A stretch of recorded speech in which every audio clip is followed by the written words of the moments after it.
Përshëndetje dashur shikues, mirë se vini në Agora News. Do të flasim mbi aktualitetin në vend, teksa një marrëveshje midis Shtetit Bashkuar të Amerikës dhe Shqipërisë është miratuar me urgjencë në kuvend, por është mbajtur larg syve të publikut. Por çfarë fshihet nga kjo marrëveshje konkretisht? Për të folur për këtë çështje, ne kemi të ftuar kolonel Hario Limaj. Zoti Limaj, përshëndetje.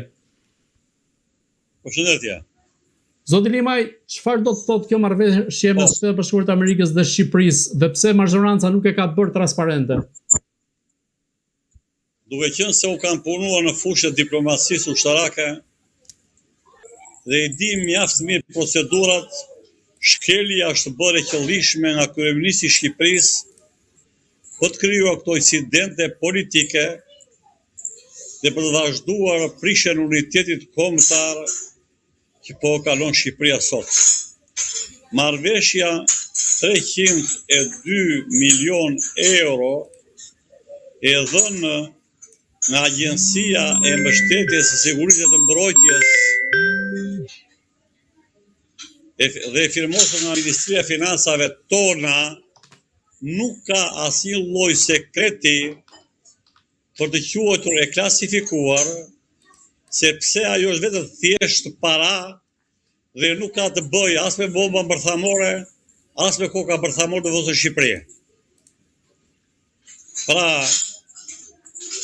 ajo është miratuar më datën 19 në qeveri dhe zvarritet dhe bijet në një ditë dhe kërkohet në kundërshtim me vendimin e gjykatës kushtetuese, u ka përcaktuar që marrëveshjet e përshpejtuara në kuvend kërkojnë kohën minimale 1 javore. Nëse Edi Rama kërkonte që ajo të miratohej brenda ditës dhe më e madhja të mos u vendose mbi tavolinë deputetët për të njohur me marrëveshjen e shtruar. Në çfarë vendi të botës demokratike ligjore mund të ndodhë kjo, kur ai e ka kthyer shtetin në shtet kryeministror dhe në vend që ai të jap llogari në kuvend sipas ligjit të kushtetutës, përdor kuvendin si noter për marrëveshjet që bën ai jashtë transparencës së kuvendit dhe të popullit shqiptar. Kjo solli ndërhyrje në pamje të jashtme jo shumë të arsyeshme diplomatike të shehajt, por sheha bëri një veprim i detyruar që të merrte marrëveshje dhe të shikonte çfarë firme do hidhte. Sepse në këtë marrëveshje nuk dije çfarë ishte, miqësia, tradhtia, shkatërrima, vrasje. Si mund të hedhë firmën një deputet pa njohur imtësisht marrëveshjen ku do hedhi firmën deputeti? Në cilin vend të botës mund të ndodhi veprim i tillë? Pra, ishte skenar për të krijuar këtë konflikt dhe me vrap morën masën të aprashtojnë 2 muaj dhe ta çojnë në ndjekje penale në SPAK, që SPAK-u s'ka që i bërë fare shehajt, po t'i bëjë Ramës për këto skenare që po shkatërron Shqipërinë. Në këtë rast, a mund të digjet ligjërisht rasti Agron Shehajt, duke qenë se mori dokumentin nga sekretaria dhe pra nuk ndoqi procedurën administrative? Është një veprim i shëmtuar që nuk ndodh në asnjë vend demokratik ose ligjor, që të mos u vendoset marrëveshja e shkruar me tavolinë deputetëve, ta studiojnë atë, pastaj të rikthehen në tavolinë të fillojnë diskutimet, të lihet një kohë mendimi dhe sipas vendimit të gjykatës kushtetuese për 1 javë të miratohej. Pra, janë shkelë me 2 këmbë procedurat me dhunën e Edi Ramës, që quan të sjellje jo të përshtatshme të shehajt. Dhe shehaj e mori atë ta lexoi të vërtetën e marrëveshjes, por ata kishin objektiv që duke qenë se është opozitari kryesor në kuvend, t'i krijoni këtë incident politik dhe ta përjashtojnë 2 muaj nga kuvendi dhe ta çojnë gjoja për ndjekje penale në SPAK. SPAK-u të kryej detyrën ka shi akuzave dhe dosjeve që janë dorëzuar për ndjekjen penale të Edi Ramës për kolonizimin e Shqipërisë, gjoja me investime të Shqipëri. dhe ta lënë shenjë të vazhdojë luftën në kuvend ka shiksaja pozite e cila po i sjell pasojë e vendit. Në këtë rast, a mendoni se Edi Rama po përpiqet të blejë në thonjza afërsinë me presidentin amerikan Donald Trump, duke qenë se nuk e arriti atë dot me Sazanin dhe Zvërnecin, duke qenë se situata i doli nga kontrolli? Edi Rama revanshin për të hequr vëmendjen dhe për të afruar Trumpin i ka bërë në mënyrë të vazhdueshme. Që nga bordi i paqes, që është i vetmi kryeministër i vendeve të Bashkimit Evropian dhe të Europës i shkoi me vrap, të një institucion privat, jo shtetëror të Amerikës, bordin e paqes, një bord i cili dështoi përfundimisht, dhe pastaj përfirmosje për ngritjen e kuvendit për ta quajtur organizatë terroriste pjesën iraniane, dhe më e madhja, për t'i falur sovranitetin e Shqipërisë Sazanin, vajzës Ivanka, që është vajza e Trumpit dhe Kushnerit, që është dhëndri Trumpit. Pra, është strategjia e tij e papërmbajtur për të tërhequr vëmendjen Trumpit dhe duke qenë se Edi Rama nuk shë plotësuar në vitin 2025 detyrimin e 2% të NATO-s, po ishte rreth 1.65, me vrap kërkoi borxhin në Amerikë, ky borxh që bëhet sot 3.2 milion dhe nuk i tregon kuvendit dhe popullit shqiptar sa do jetë përqindja që do paguaj çdo vit populli shqiptar për 302 milion eurot. Marrëveshja është 2 veçare. Pra nga 3.2 milion, sa milion do shkoj të paguaj populli shqiptar? Këtu është hilja dhe pisfllokutia. Pse nuk bëhet publike një gjë e tillë? Prandaj ai dhunon shehun që kërkon të bëhet transparente. Sepse ne nuk kemi gjykat kushtetuese dhe SPAK. Se po të kishim gjykat kushtetuese të pavarur, do i kisha anulluar me herë këto marrëveshje të kundranishme antikushtetuese të Edi Ramës, mësa SPAK-u, se kam thënë herë të tjera, do kishte filluar ndjekjen penale për prishjen e sovranitetit dhe të rëndësisë territoriale të Shqipërisë. Pra, ne sot nuk kemi më shtet demokratik dhe ligjor, po kemi shtet kryeministror, sepse kuvendin e ka kthyer në varësi të tija dhe deputetët nuk janë Partisë Socialiste, po të Edi Ramës, janë kthyer noter të ligjeve që kërkon ai, së bashku me presidentin e Republikës që është kthyer noter i tija. Pra, shteti parlamentar në Shqipëri është rrëzuar, kemi shtet kryeministror, nuk kemi shtet ligjor dhe Shqipëria është udhkyq, nuk ka as shtet as vlerë demokratike. Zoti Limaj, a është kjo një përpjekje e Edi Ramës në mënyrë që t'i jap siguri sa më shumë Shtetet Bashkuara të Amerikës, por edhe vendeve të tjera anëtare të NATO-s? Një moment. Pra në nënshkruajtje marrëveshje me 3.2 milion euro, nuk i tregohet popullit për çfarë ka marrë këtë marrëveshje, nuk i tregohet anëtarëve të kuvendit dhe më e madhja, kjo 3.2 milion euro deri 12 vjet që do jetë në borxh, sa përqind do rritet borxhi i do marrë Shqipëria? A kuptoni çfarë bëhet? Populli sklavruar nga njëri që nuk zbaton ligjet dhe ka kthyer Shqipërinë një monarki. Për qenë të saktë, borxhi do të jetë rreth 302 milion dollar në fakt. Por nga kjo lëvizje e Edi Ramës, çfarë duhet kuptojmë? Është një lëvizje kjo për të krijuar më shumë siguri në raport me Shtetet Bashkuara të Amerikës dhe vendet e tjera të NATO-s?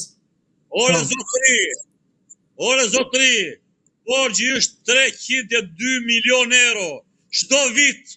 Sa është përqindja të paguajmë neve? 2%, 5% ka ligje. Kush t'i jep tyja 302 milion euro pasi i lloj përfitimi 2 vjet? A kupton kush hilja ti? Pra, 302 milion është borxhi çdo vit sa përqind do paguaj Shqipëria për këtë borxh që ka marrur? 2%, 5%, sa ka? Pse tregon? Sepse nuk ka në asnjë vend të botës dhe për në Shqipëri që të marrësh ti në një borxh ose një kredi pa përqind e fitimi. Merë do t'i në bankat e Shqipërisë një kredi pa përfitim vjetor në asnjë mënyrë. Po në këtë rast, është një garanci që Edi Rama kërkon të japë Shtetet Bashkuara të Amerikës dhe vendeve të tjera anëtare të NATO-s për samitin që do të mbahet vitin e ardhshëm në Shqipëri? S'është vërtet fare. Si nuk është vërtet? E thash sot në një emision. E thash në emisionin tjetër kanal tjetër televiziv, sepse është fatkeqësi që intelektualët dhe njerëz me vera nuk i ndjekin drejt për drejt burimet informative.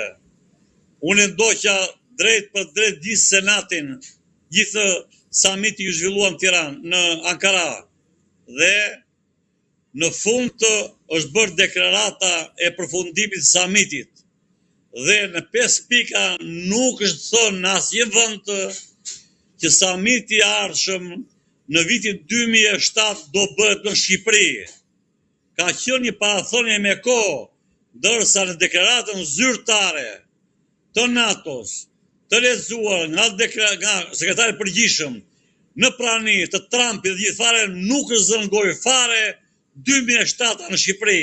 Pra ka mundësi që jo vetëm Shqipëri mos bëhet, po të shtyhet edhe si vit i samitit të NATO-s. Kush lexon informacionet e nivelit të larta i ka të qarta të gjitha. Ata që flasë kafeneve, flasë kot. Në këtë rast, sa arrin Edi Rama që të fitoj pikë në sytë e Donald Trumpit? I faleminderit shumë Amerikës, si gjithmonë, sepse sa e firmosi me fshirësi të madhe marrëveshjen e borxhit, Departamenti i Shtetit të cilin u dërgova juve dhe ambasada amerikane e shpërndau, bëri vlerësimin e situatës të Shqipëri. Lexojeni se është zyrtare. Në faqen e Departamentit të Shtetit të Amerikës bërëm në darkë, dhe sot të mëngjes ambasada amerikane ka hedhur faqen e saj, ka bërë vlerësimet e të mërshme të situatës të krimit ekonomik që ka qeveria shqiptare dhe të korrupsionit e lidhur me mafia dhe me drogën e latine në Shqipëri dhe ka pushtuar Europën. Lexojeni informacione zyrtar që ka shpërndarë Departamenti Amerikan dhe ka dhënë mund ballë Edi Ramës dhe i faleminderit të Amerikës që heshti po e publikoi zyrtarisht. Ashtu si falenderojmë dhe Parlamentin Evropian, e cila ka botuar 2 herë përfundimet e investimeve që ka bërë Rama nga Butrinti në Zvërnec për 103 leje të kundralishme në 43 zona. Pra, Parlamenti Evropian me Europën i ka thënë stop Edi Ramës, ndërsa Amerika mbrëm bëri vlerësimin që ka thënë të raport zyrtarisht, pra Amerika është kundër Edi Ramës, që është qeveria më e kriminuar, më e korruptuar, dhe Bashkimi Evropian dhe Parlamenti Evropian i thotë trosh, stop këtë rrugë që ke marrur me gjoja investime strategjike dhe paketet e maleve, se do shkatërron Shqipërinë. Zgjidhja i takon popullit shqiptar. Shqipëria është shtet sovran, i takon popullit shqiptar rrugë demokratike ta rrëzojë qeveri dhe të rrëzojë sistem dhe të shpëtojë Shqipërinë. Nuk na e ka fajin as Amerika, as Bashkimi Evropian. Ata kanë dalur zyrtarisht me deklarata zyrtare. Zoti Limaj, në këtë rast, si e shpjegoni që ka ardhur në këto moment raporti Departamentit Amerikan të Shtetit? A mendoni se Edi Rama është vendosur në targetin e ndërkombëtarëve, teksa sipas raportit theksohet se vërtet protesta nisi për mbrojtjen e mjedisit, por tashmë është një revolt kundër korrupsionit qeveritar? Unë ndjek komplet agjensitë e niveleve të larta, duke përfshirë Amerikën, veçanërisht Anglia, tepër aktive, Kanadaja, Gjermania, Italia, dhe më vjen keq për vendin tim të dashur. Më vjen keq vendin tim të dashur, mëmdheun dhe adeun tim, se është bërë objekt diskutimit dhe trajtojnë që mafia shqiptare ndërkombëtare ka pushtuar qeverinë dhe shtetin shqiptar dhe populli shqiptar në rrugë. Kjo më dhimbset, sepse Shqipëria nuk e meriton të dënim në opinionin ndërkombëtar që Shqipëria është vend i artë, populli shqiptar është i shkëlqyer, po fatkeqësia e madhe është i pushtuar nga njerëz papërgjegjshëm dhe kthyer qeverisjen në krim të organizuar vjedhje masive. Zoti Limaj, së fundmi ka pasur një deklaratë të një eurodeputetit çek, sipas të cilit Edi Rama është duke transferuar para përmes familjarëve të tij jashtë vendit. Ju si mendoni, sa qëndrojnë deklaratë të tillë? Kemi të bëjmë me një akuzë konkrete apo është thjesht një deklaratë politike?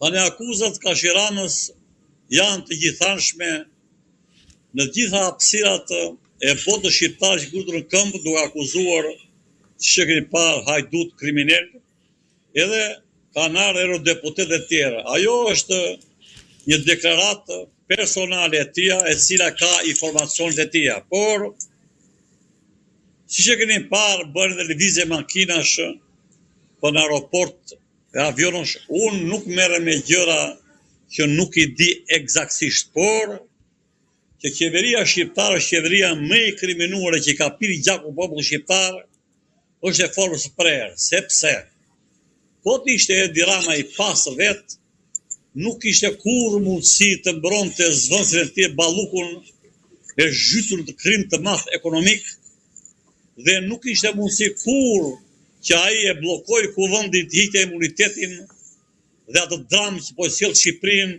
se dhe kriza fillestare aty ka burimin. Pra, është pjesë e këtij krimi të organizuar qeveritar, që duke qenë se jam shumë studios dhe ka botuar 9 libra shumë të thella nga 1912 deri më sot, qeveria Rama është qeveria më e korruptuar, më hajdute, që solli pasoja dramatike këtij vendi dhe ka krijuar një oligarki hajdutërie me emra të zgjedhur nga atje dhe ka braktisur popullin e ndershëm dhe popullin e thjeshtë. Ndërkohë nga ana tjetër, protestuesit kanë dërguar në SPAK librin Albanian Files, ku Edi Rama ka komunikimet e tij me arkitektët. Ju si mendoni, cili do të jetë roli i SPAK-ut në këtë aspekt? A do të ketë një goditje në nivelet e larta? Nuk është vetëm ajo që ka të shuar për... Janë shuar dosje edhe nga institucione të tjera jo qeveritare dhe nga personalitete dhe direkt nga njerëz, dhe janë me 10 dosje në SPAK dhe gjykata kushtetuese. Shqipëria është rënuar në funksionimin e shtetit. Si ishte mundur që gjykata kushtetuese e ka me mision dhe detyrë ligjore që të anullojë marrëveshjet të cilat shkelin sovranitetin kombëtar dhe tërësinë territoriale si qeja e ujrave me Greqinë? Pse frikjon kjo gjykat kur ka dosje mbi tavolinë të argumentuara të ligjëruara? Nga një dhe fund fare shkeljet flagrante që ka bërë Edi Rama dhe hesht. Edhe SPAK-un që menduan do bënë diçka, si ishte mundur që nuk vepron dhe të paktën ta thëriste në gjendje të lirë fillimin e hetimeve të Edi Ramës, kur ka falur ishullin strategjik të mbrojtjes së kombit shqiptar Sazanin dhe janë vënë alarm shumë shtete të tjera. Pra, shteti është rënuar, nuk funksionon, Edi Rama i ka kthyer në oter kuvendin, presidentin dhe gjykatën kushtetuese dhe SPAK-un i ka vënë gjumë. Po të kishim neve gjykatë kushtetuese të pavarur, po të kishim ne kuvend sipas ligjit, po të kishim neve SPAK, Edi Rama ishte arrestuar me kohë. Kuvendi e kishte shkarkuar nga kryeministri, i kishte hequr imunitetin, gjykata kushtetuese kishte anulluar gjithë marrëveshjet, Shqipëria ishte çliruar nga pjesë madhe kombëtare. Zoti Limaj, në këtë rast, a mendoni se do të ketë një goditje në nivelet e larta në vimësi, apo Edi Rama i ka shtrënguar radhët brenda Partisë Socialiste?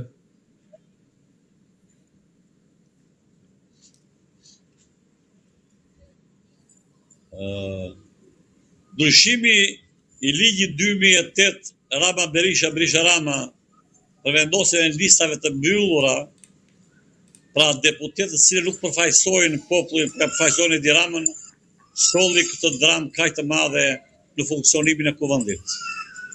Siç e pa debatet me Brashën e Spiropalin, kur ai kërcënon hapur dhe dhunshëm, atje nuk funksionon mendimi i lirë, atje nuk funksionon më vota e lirë. Është vetëm një urdhër dhe ata gjujzuar para tij. Pra, në vend që Edi Rama, i cili është vartës në kuvend sipas ligjit, është kthyer e pror në kuvend dhe komandon deputetët e Partisë Socialiste, jo të Partisë Socialiste, të Edi Ramës. Zoti Limaj, pra, si është tepër thjesht nuk funksionon ku shteti demokratik dhe ligjor i përcaktuar kushtetut. Nuk funksionon kuvendi, nuk funksionon presidenti, nuk funksionon gjykata kushtetuese, është bllokuar SPAK-u. Pik. Shqipëria në udhkryq. Zoti Limaj, si e shikoni fatin e Edi Ramës në raport me ndërkombëtarët, por edhe drejtësinë në Shqipëri? Edi Rama në opinionin ndërkombëtar është non grata. Shkon formalisht dhe janë detyruar të bëjnë pritjet, po Edi Rama tani e njeh shumë mirë Bashkimi Evropian kush është dhe Amerika e vullosi duke vendosur në faqen e Departamentit të Shtetit qeverinë e tij. Edi Rama është non grata kudo, nuk është non grata në Izrael, nuk është non grata në Serbi, nuk është non grata në Soros. 3 shtetet dhe ambientet që mbështesin atë dhe këmullit mos largohet. Zoti Limaj, së fundmi ka pasur deklaratë nga një ministre e qeverisë serbe, e cila deklaroi se do ta spastronte edhe më shumë etnikisht Kosovën nëse do të ishte në vend Mendoni se unë kam. Pse Edi Rama nuk e dënoi një deklaratë të tillë? Edi Rama nuk ka dënoi se është vetë i zhurmën, por mos mendoni i dashur gazetar se unë kam kaq të lehtë të shpreh këto mendime në kanalin televiziv. E kam dhimbje nga halli i madh që ku po shkon dheu jon dhe ku po shkon rinia dhe fëmijët tanë. Ky është shkaku që unë flas me këtë dhimbje në tavolinë, sepse nuk doja kur që unë të flas kundër kryeministit të Shqipërisë. Dhe asnjë institucioni tjetër të shtetit shqiptar. Po i them me dhimbje sepse shikoja dhe unë tim ku po shkon. Dhe atë që nuk e bën dot gjatë luftës së ftohtë, ku unë e paraqes libri Lufta e ftohtë e Shqipëria 40-90, shtetet kufitare dhe shtetet e mëdha që rivalizonin në mesdhe e bën shqiptarët që kanë pushtuar shtetin shqiptar. Nuk e bëri dot Greqia të marrë hapësira toksore dhe detare të Shqipërisë, e bëri Edi Rama duke dhënur Sazanin, Pashalimanin, Zvërnesin dhe nga Butrinti dhe në Zvërnesë gjoja në emër të investime strategjike, po e kolonializon me Izraelin dhe vendet e tjera. Këto më detyrojnë mua me dhimbje të flasë televizor, sepse nuk ka si lloj mundësie tjetër që nivelat e mia intelektuale, kulturore të më çojnë me këtë gjuhë. Zoti Limaj, unë ju falenderoj që ishit në Agora News.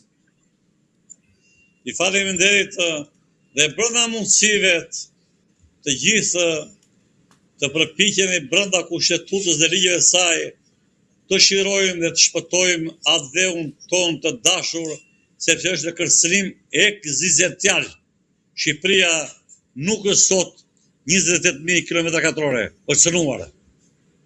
Të dashur shikues, bashkë do shihemi në intervista tjera, por mos harroni të bëni subscribe në kanalin tonë në YouTube.